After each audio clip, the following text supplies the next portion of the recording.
Hari igihuha amaze iminsi mbona kiri gucaracara ku mbuga nkoranyambaga hano mu Rwanda cyane cyane kuri TikTok no kuri YouTube. Igihuha kigira kiti TikTok yabaye monetized hano mu Rwanda. Nihagira umuntu ubona ari kukubeshya ko TikTok yabaye monetized hano mu Rwanda, uhite ubwira uwo muntu uti munyujijemo ijisho. Ushobora kubona umuntu ari kukwereka udufoto twabaye generated by AI akakubwira ko ngo ni certificate iri kwemeza ko TikTok yabaye monetized hano mu Rwanda, cyangwa akagira ibindi akwereka kubeshya. Oya, banza unamenye ko nta gihugu na kimwe cyo muri Afrika gifite TikTok monetization. Ubwo ndavuga TikTok Creator Reward Program, kuko hari ubundi buryo wakoresha kwinjiza amafaranga kuri TikTok, ariko TikTok Creator Reward Program nago irakunda hano mu Rwanda. Nta n'igihugu na kimwe cyo muri Afrika kiyifite. Buriya kuba u Rwanda rwabona YouTube monetization biroroshye, kuko Uganda irayifite, za Zambia zirayifite, n'ibindi bihugu byinshi byo muri Afrika bifite YouTube monetization. Ariko TikTok monetization ni ibihugu 7 byonyine ngiye kukubwira biyifite. Gusa hari n'ibindi bihugu 2 biri kuvugwa bishobora kuzayihabwa muri uyu mwaka. Mbere yo kukubwira ibyo bihugu 7 bifite TikTok monetization, banza making sure ko wakanze kuri subscribe, ndetse iyi video wayihaye like, unayisharinge ku nshuti zawe guys, kugira ngo abanyarwanda badakomeza kumva biriya bihu. Ariko nuzajya wumva content creator akubwiye ikintu cya fake guys, ujye umubwira ati cyakoze ndakubonye numbonye. Niyo mpamvu mu minsi mike ngiye gutangiza online class izajya yigisha abajene b'u Rwanda uburyo bashobora gukoresha imbuga nkoranyambaga bagakorera amafaranga. Icyambere tuzibandaho ni uburyo wakoresha imbuga nkoranyambaga ukinjiza amafaranga nka YouTube na TikTok, uburyo ushobora gukoresha AI ukazamura imbuga nkoranyambaga zawe mu gihe gito, kuko nanjye maze iminsi ndi kwiga ubumenyi muri Diary of DeFi Newbies. Rero nago ubwo bumenyi nshobora kuba sharinga for free, kugira ngo nanjye mbone motivation y'ibyo nkora.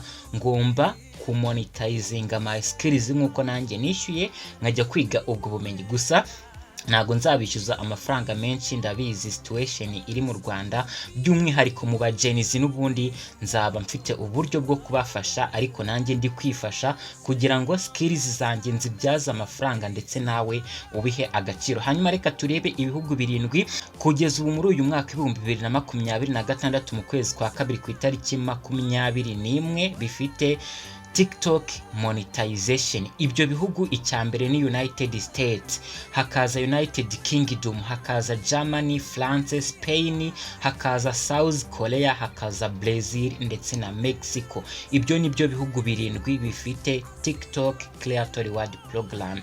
Gusa biri kuvuga ko n'ubundi muri uyu mwaka hashobora kuziyongeraho Spain ndetse na Italy. Undi muntu uzakubwira ko hari ikindi gihugu ku isi gifite TikTok monetization, gusa hashobora kuzajya hagenda hazamo n'ibindi bihugu. Ariko muri uyu mwaka biteganyijwe ko hashobora kuziyongeramo Spain ndetse na Italy. Naho umuntu uri bukubwire ko u Rwanda rwabonye TikTok monetization, umubwira uti ndakubonye numbonye.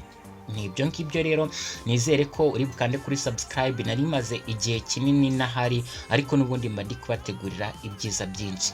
By'umwihariko ndi kubategurira online class, ishuri uzajya wigiramo uburyo wakoresha imbuga nkoranyambaga ukinjiza amafaranga, dore ko iyo umaze kugira ubumenyi bwo gukoresha imbuga nkoranyambaga nka YouTube na TikTok, biba byoroshye no kuba wakoresha tu website two guhasoringa ku madolari birangahe. Ariko buriya ntago ari uburyo buri professional.